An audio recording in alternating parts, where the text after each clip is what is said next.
South Korea has one of the lowest obesity rates in the developed world, and visitors often notice it immediately.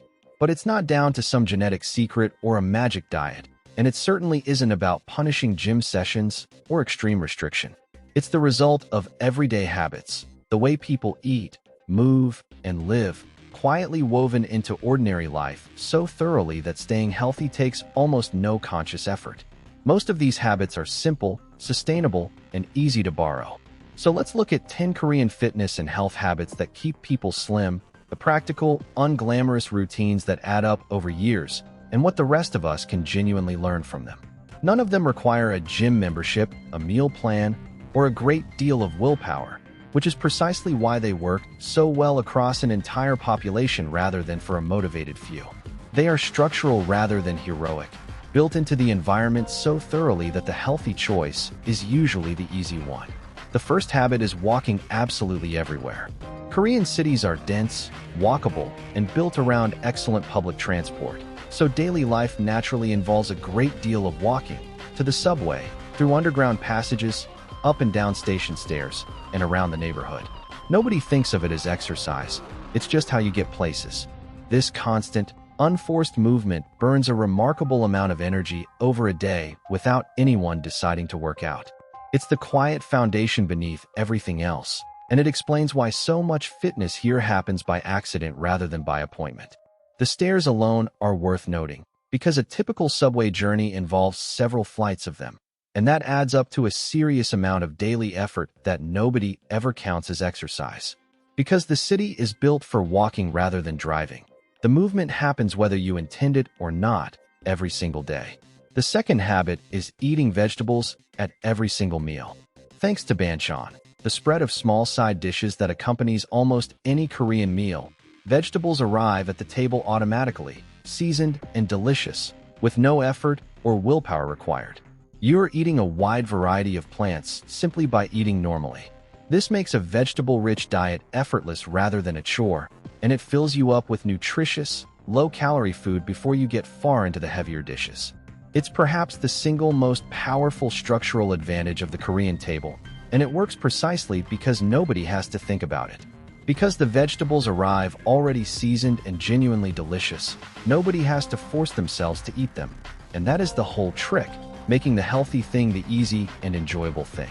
A typical spread might include 5 or 6 different vegetable dishes, which quietly does more for a diet than any supplement ever could. The third habit is a deep reliance on fermented foods.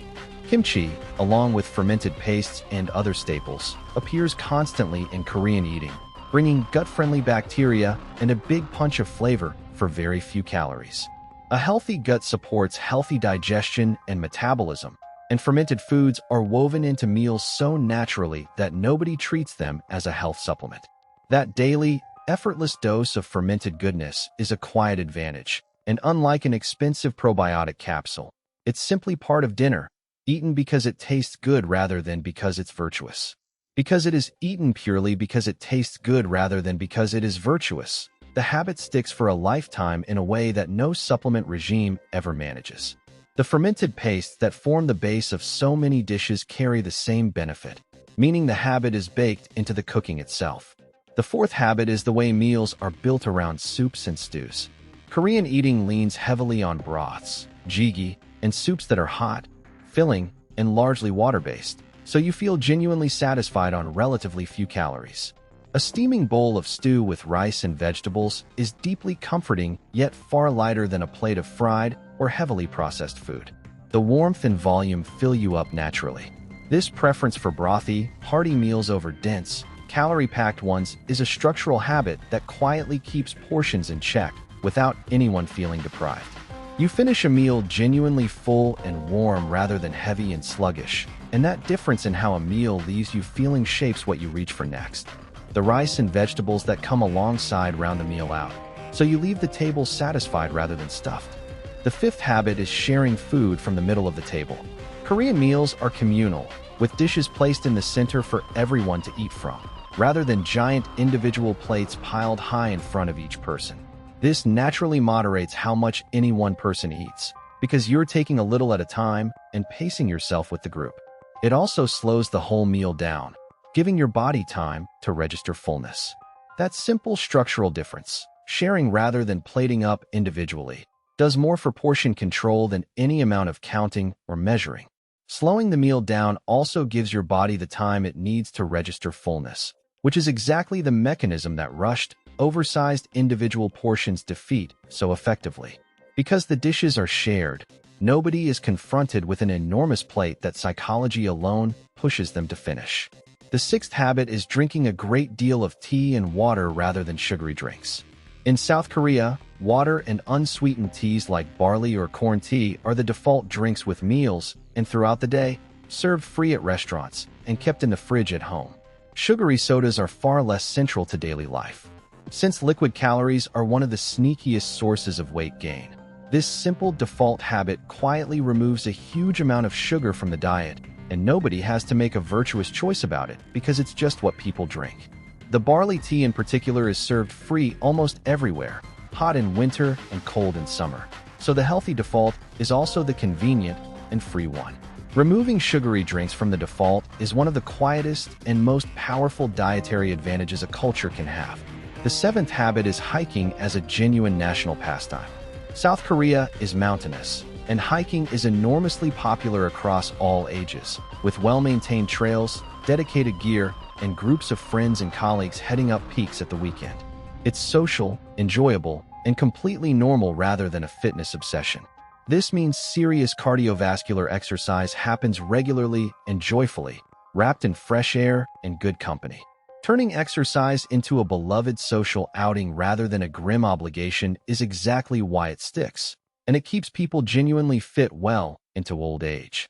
You will see whole groups of colleagues and retirees heading up a mountain on a Saturday morning in proper gear, treating it as a social event rather than a workout, which is exactly why it lasts. The trails themselves are superbly maintained and free, which removes every practical excuse not to go.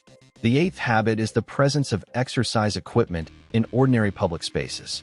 Korean parks and neighborhoods are dotted with free outdoor exercise machines and open spaces where people of all ages, especially older residents, stretch, move, and work out casually.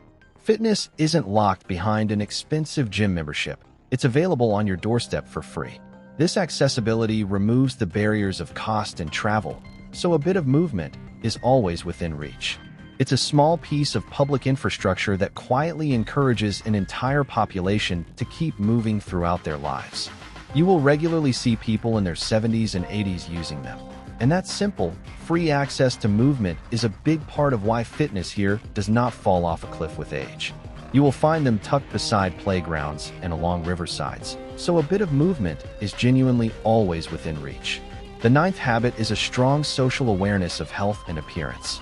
In South Korea, there is real cultural attention to health, diet, and looking after yourself, and that shared awareness encourages people to stay active and eat sensibly. It's worth being honest here, though. This same pressure has a genuine downside, and concerns about unrealistic body standards and their effect on mental health are widely and rightly discussed. The healthy version of this habit is caring for your body and staying active. The unhealthy version is punishing yourself over appearance, and that's a distinction well worth keeping firmly in mind. The healthy version of this looks like caring for your body and staying active, and it is worth holding on to that distinction rather than absorbing the pressure that can come with it. Naming that downside honestly matters, because the goal is to borrow the healthy habits without importing the pressure that can come with them. The 10th habit is simply cooking and eating at home.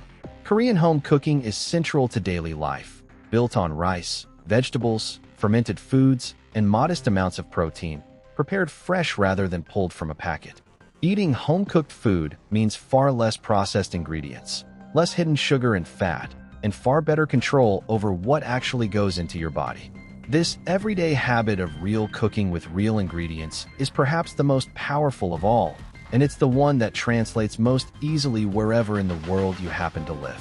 It is also the most portable habit on this entire list, because you do not need Korean infrastructure or Korean culture to start cooking real food with real ingredients tonight. Cooking with rice, vegetables, and modest protein is achievable in any kitchen in the world, whatever your budget. Look across all 10 and the pattern is unmistakable.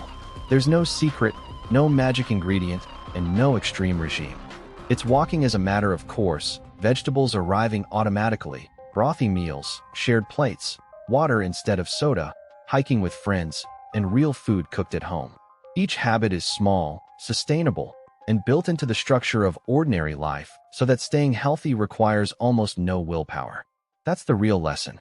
Health here isn't something people fight for every day. It's something the culture quietly makes easy, and any of us can borrow those same structural habits and let them do the work over time. That is the real lesson. Health here is not something people white-knuckle their way toward. It is something the culture quietly makes the path of least resistance, and any of us can build a little of that into our own lives. Build even a few of these into your own routine and let them run for years, and they will quietly do the work for you.